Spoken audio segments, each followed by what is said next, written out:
Hyderabad Hayath Nagar PS పరిధిలోని కుంట్లూరులో దోపిడీ దొంగలు హల్చల్ చేశారు. 2 ఇళ్లలో తాళాలు పగలగొట్టి చోరీకి యత్నించారు. కాలనీలో దొంగలు నడుచుకుంటూ వెళ్తుండగా సమీప ఇళ్లలోని సీసీ కెమెరాల్లో రికార్డయ్యాయి. గతంలోనూ 2 సార్లు చెటీ గ్యాంగ్ దోపిడీకి పాల్పడినట్లు స్థానికులు చెప్పారు. మళ్లీ దొంగలు అలజడితో భయంతో వణికిపోతున్నామన్నారు. దోపిడీ యత్నంపై పోలీసులకు కంప్లైంట్ చేసినా సరిగ్గా స్పందించడం లేదని ఆవేదన వ్యక్తం చేశారు కుంట్లూరు వాసులు.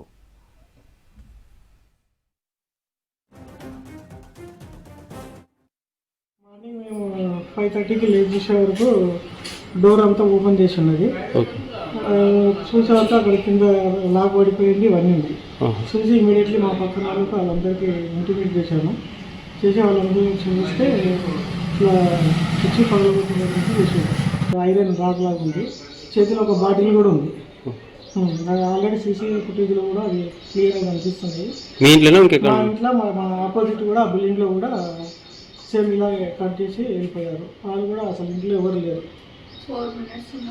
ఇక్కడ మా దగ్గర అయితే 4-5 మినిట్స్లో లోపలికి వచ్చి ఇల్లు మొత్తం రౌండ్ వేసుకొని గోడ మీద వచ్చి వెళ్ళిపోయారు.